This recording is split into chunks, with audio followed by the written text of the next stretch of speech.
this is just going to be a half hour, 3 10-minute sessions, and it's just going to be the fun stuff, the visualization, the stuff that you do after you've done your analytics and lets you bring your analytics to life and show it off. So this work will be in R, and I will be talking about, I'll be giving a tour of everything, but I'll be talking like you don't know anything. So I'll be talking to a newbie, and you will be able to follow along. So there are 3 files that I have shared with everybody. They are overview, app.r, and leaflet.r. So the .r files are, of course, R files, and the overview file is a text file which can also be opened in RStudio. RStudio is the graphical user interface, or the IDE, the integrated development environment that supports all of the work. So basically, you can see on the screen that I get to. Hold on, let me check to see if I'm missing a message. Nope, no messages for me. So sorry, coming back. Okay, so the integrated development environment, it houses everything and puts it all together. So I have my console on the bottom where my code is run. I have my files in my directory. I have all of my variables over here, and it's just a nice front end for R.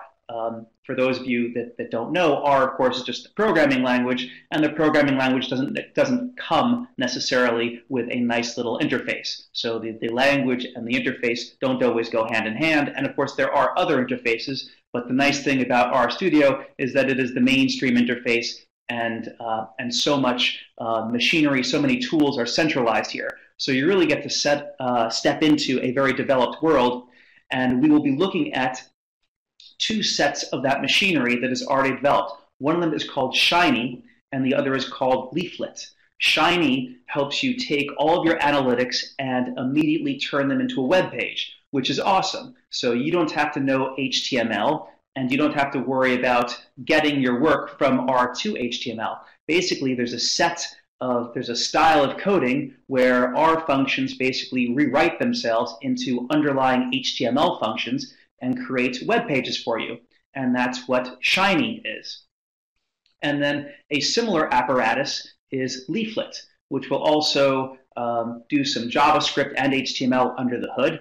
And that will allow for visualizations. That will allow you to very quickly interact with maps and graphical data. And also, if you do any visual analysis, you'll be able to bring that to life. And then we will show, I'll take about 5 to 10 minutes on each of them. And then in the last example, my 3 examples, I will merge them together and we'll put the little leaflet graphical display inside Shiny. So that's the overview. And let's start with details. So let's spend 5 to 10 minutes just showing the Shiny app together to see what it's like. Please feel free to slow me down or ask any questions. And once again, unfortunately, you aren't here in front of me, so I'm just talking to my screen, and I hope that everyone is following along. So on RStudio, I can go to File at the top left, and I can select New File, and then I can scroll down to Shiny Web App. And what that will do is that will open a wizard, which will allow me to set up a new application. And all I need to do is pick a directory for it, and my downloads directory is just fine for me. And single file or multiple file, if I choose single file, this will put this all in one file. And all I need to do now is name it. So I will call this demo app. All right, so that wasn't too much of an original name. Demo app, nice simple name. It's in my directory, so not much has happened here, and I will just hit create. And there we are, and I will move this to the right so it's separate from the one that I've already made. So I've already made one for you, but now we're making one from scratch. And this is what this is what RStudio has provided us. It's already given us an example, and that's great. And also, we can click Run App over here on the right, and this will run this example for us. And I will do that, and now it's very easy for me to describe what has happened.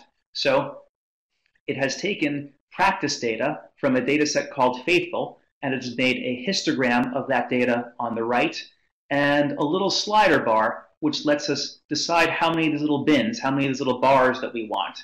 So I can move it all the way down to as few as 6, And there's our 6 bars, or all the way up until 50.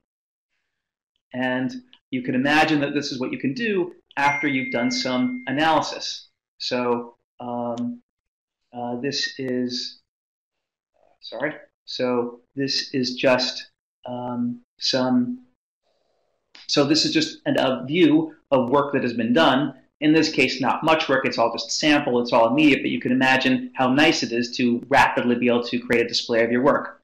So let's dig in together for the remainder of my 5 to 10 minutes of just showing this one little thing, and let's look at how the code does it.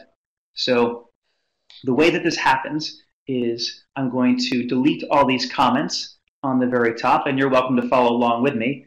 And I'm just doing that to clear out and find the essence of this script. So library shiny, all that does is it tells the computer, hey, get all of the files that I need to run this. Get all the sets of functions that do the work for me.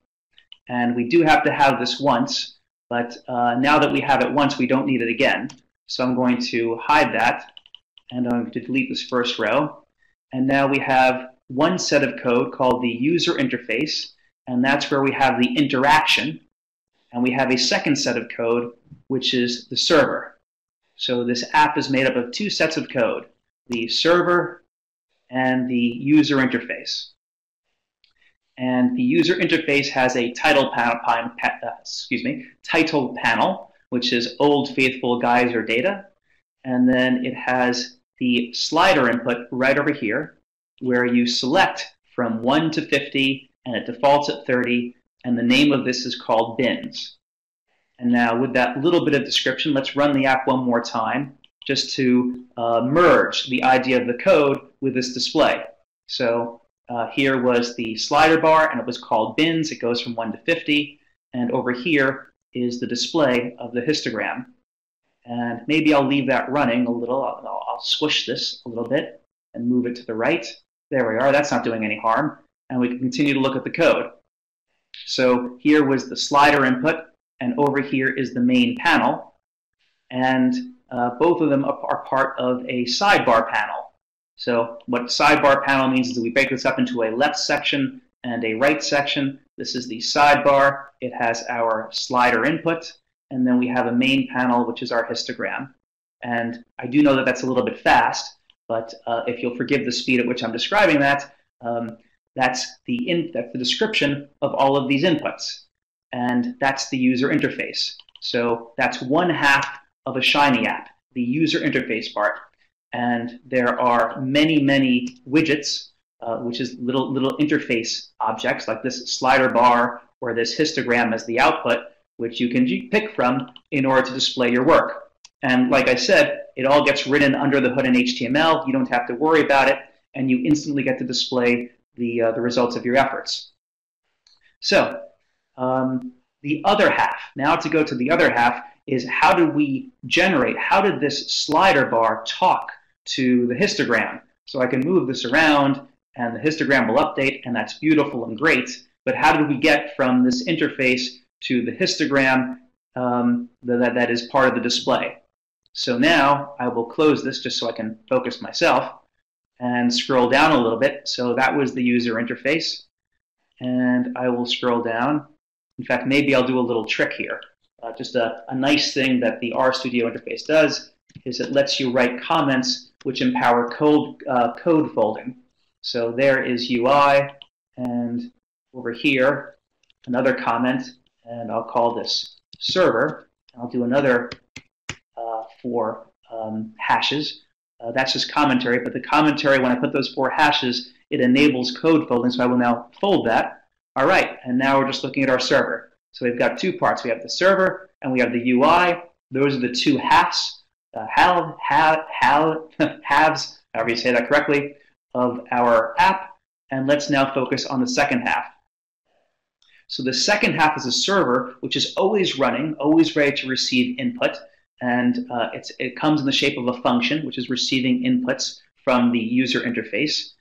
And specifically, it takes the data set faithful, which is a built-in example data set in R. So that's already there. So you have that built-in example data set. It assigns it to the variable x. And then it says, make me take from the minimum value of x to the maximum value of x, give me a sequence of values from the minimum to the maximum, and do it in this many steps, length out. So if I was to put the number 2 there, it would do it in 3 steps, which would give me from 1 to 2, from 0 to 1, 1 to 2, and 1 to 3. So that would give me what I need. And then the only question is, where is this number of steps coming from? It's called input $bins, and input $bins is coming up here all the way back on our interface when we called the slider input bins. So the big punchline which I want to share right now is that we name our input widget, with a handle. That handle is bins. And then when we get to our server and we start doing stuff with what we've made, all we have to say is input.bins, and that controls the display. And now our processing is done in the server, and that's how we get our magic happening. And I'm just deleting away just to clean things out. Even though, of course, it's always good to comment your code, and ironically, I'm killing off the comments. That's not exactly a best practice, but I just want to emphasize the heart of the code so you can see it. So as I have been clearing this out, we could see the essence of this code, that we have a user interface with a slider input and an output, and then we have a server which is characterizing the output, just making a plot, and that plot comes from the bins. And there we are. I know that that was fast, and usually in a class, of course, I would be asking for feedback. I would take a break and walk by your desk and ask you if I could help you with anything. But for 5 minutes, that's just a quick look at this thing called Shiny, which immediately takes your work and brings it to life. And I could just run that one more time just to see it there. So good. I didn't break it when I was deleting stuff. And now let's look at another half, another major tool. And of course, there's so much more to Shiny. And of course, these visualizations really empower you to do almost anything you could imagine, which is amazing. But of course, we're just showing that one little baby step. So let's look at another technology, another tool. This tool is called Leaflet. And one thing, I apologize, to get these to work, the way that R works, the programming language works, is that it's made up of a whole bunch of packages. So academicians and professionals, they will take a bunch of functions which they have made, and that they will take their very useful toolbox, and they will package them together into a file, and that file is hosted on CRAN, which is the organization which manages R, and then you can download that package. And then once that package, that set of functions, is available on your computer, you then run the library function to load it. So if you don't have Leaflet and if you don't have Shiny, you'll need to do that in order to do these steps, which I'm demonstrating kind of quickly to you guys. So over here would be the step to install Shiny. I have it commented out because I already have it. So if I was to run that, it's going to say, do I really want to do it? Because I already have it, so I will cancel out. I don't want to load it again. But since I already have it downloaded, I could use the library function just to tell my computer, hey, grab from that package that you've installed, get me all those good functions so we can do fancy things. And then I can slow down a little bit for you guys. We could do one fancy thing together, and that's actually grabbing some data for our visualization. So we're going to make a little bit of a map right now, and I've made sample data, and I put it right over here. So I have venue, and these are diners right next to the school that I'm at, the Data Science Academy. So we have a TikTok diner, a restaurant called a restaurant called Market Crates, a coffee shop called Gregory's, and then New York Data Science Academy. And then I have latitude and longitude, and I have the type. I've labeled them restaurant, coffee shop, and home. Probably should label that office. That would be healthier. But anyway, so I have those labels. And you might wonder, where did I get those latitude and longitude coordinates? Well, that was a very fun thing. I can basically just take this link, and you're welcome to do so too. And maybe you could change these examples a little bit if you're following along, if I'm not going way too fast. So I can come over to a web page and go latitude, longitude. And now I can enter any location I like. So I could enter let's see, I could enter in our office, so 500 8th Avenue, New York. and let's see how we go. And yeah, that's right. So there we are, and I have the latitude and longitude stated for me. And as convenient as that is, and how cool it is that this website exists, I do have to say that Google also can do the same trick. So you can also just simply write 500 8th Avenue and then write lat and long, and that's enough to cue Google to, well, it didn't do it this time, but much of the time that's enough to cue Google to give you latitude and longitude coordinates. Let me see if I can force it. So if I write longitude and latitude, good, there we are.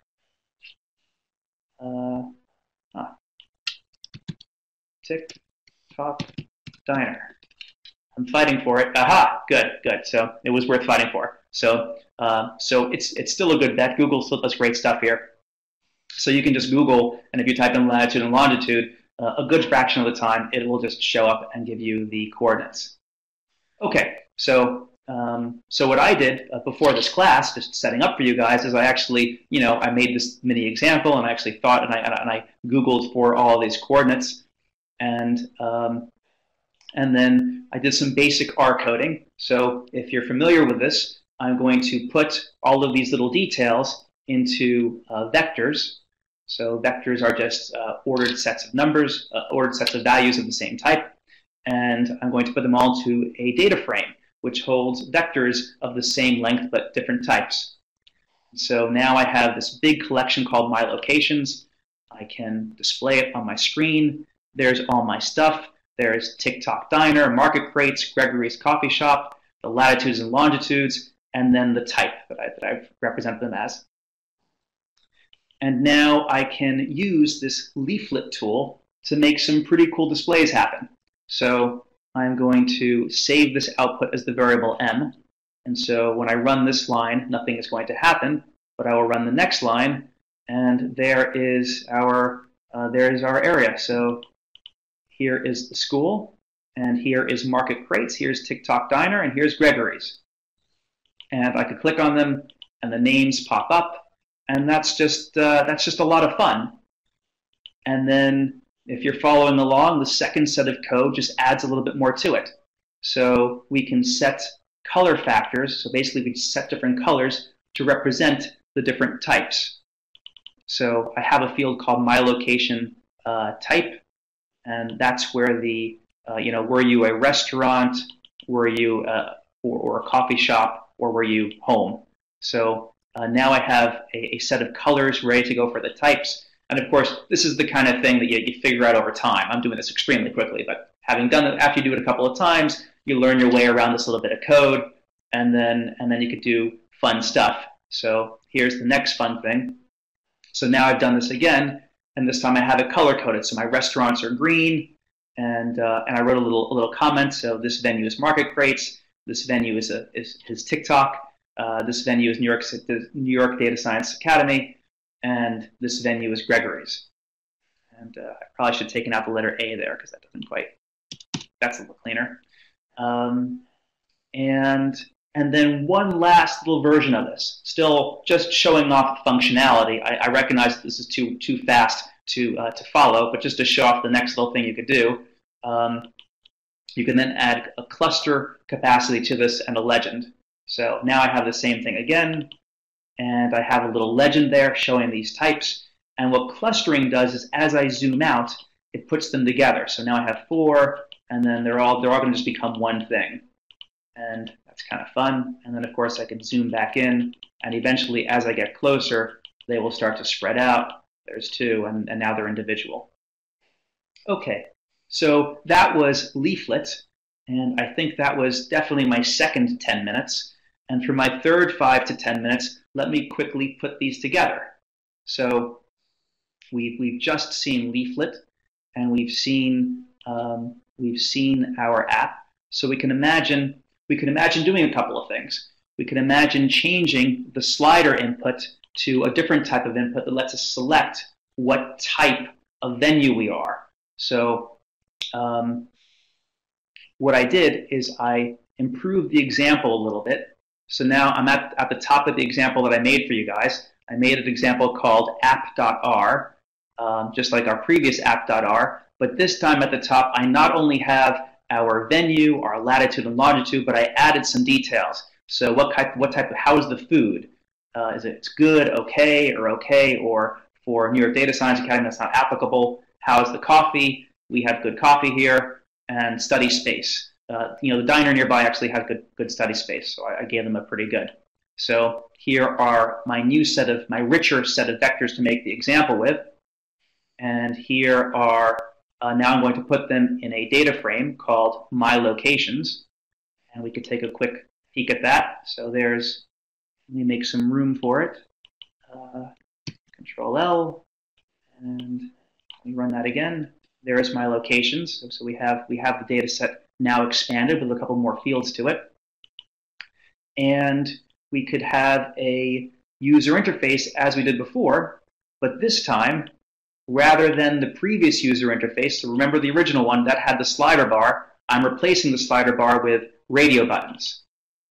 And the radio buttons I'm calling them feature so that I can control it.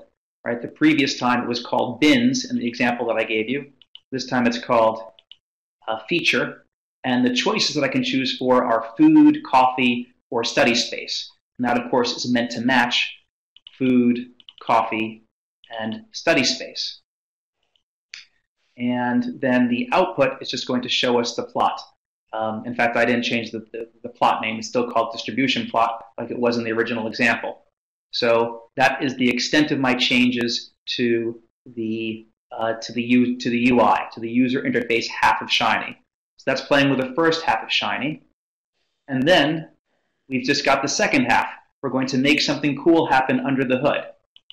And the cool thing that's going to happen under the hood is in the original, I basically took out all of this work that was over there. So I can kill that off, make some space, and then after I made some space, I inserted our plot work.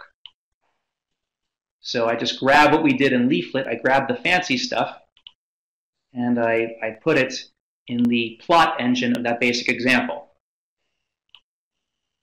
And so that's what we can try to do. And I guess it's too fast for me to do it live, so I will have to fall back onto the assurance of the example version that I have for you. But that's basically it. All I did is I copied that first Leaflet example into here, and then one more little trick: the pop-up part of the app. So the pop-up controls what pops up when you push the button. So on the base version that I gave you, when I hit this, it says New York Data Science Academy. But this time, I wanted to show whatever corresponds to the input. So my user for my example can click food, and now they're going to get an evaluation. So the food at TikTok Diner is okay, and the food at Market Crates is good, the food at Gregory's is okay, and we don't serve food at the school. But now if I click coffee, and I back out again, so the coffee at TikTok is okay, and the coffee at the school is good, and the coffee at Gregory's is great. And study space, little known secret, the diner nearby actually has some good study space, and our school does too, and Gregory's doesn't really have space, and Market Crates has a little. And so I'm changing the field as I move through these little radio buttons. And the way that I did that is I did something a little bit sloppy, but it worked and it got the job done nice and quickly. So I just put in the word that matches. So I want to be querying either food or coffee or study space. I needed that word there. So I sent the input feature from the radio button, which is the word food, coffee, or study space, and I evaluated it to make it run. That's a lot all at once, but that was the one little advanced. It's advanced, but it's also sloppy. It's not a best practice, but it did get the job done, and that's what makes this little engine run. And so, of course, all of this is just visualization. This is not This is not analytics, of course, but this is the fun part after you've done the hard work of the analytics that lets you rapidly bring those analytics to life and show off demographic conclusions or other, anything that is spatial. And then if I haven't gone too fast and you do want to follow along, there's a couple of resources. If you like this and you happen to be working on it for yourself, I may have given you enough to actually launch. The way that you would launch is that there are actually little Shiny tutorials which do everything one step at a time very, very nicely. And that's the link that's right there. And the interaction between Shiny and Leaflet is described over here because I brought two technologies together to do this. I merged Shiny and Leaflet. There's the link to the latitude and longitude, so you could have fun grabbing the links to your favorite restaurants or whatever you want to grab. And then the one very nice little helper file, which I will show you. This helps you really get a jump start on building Shiny.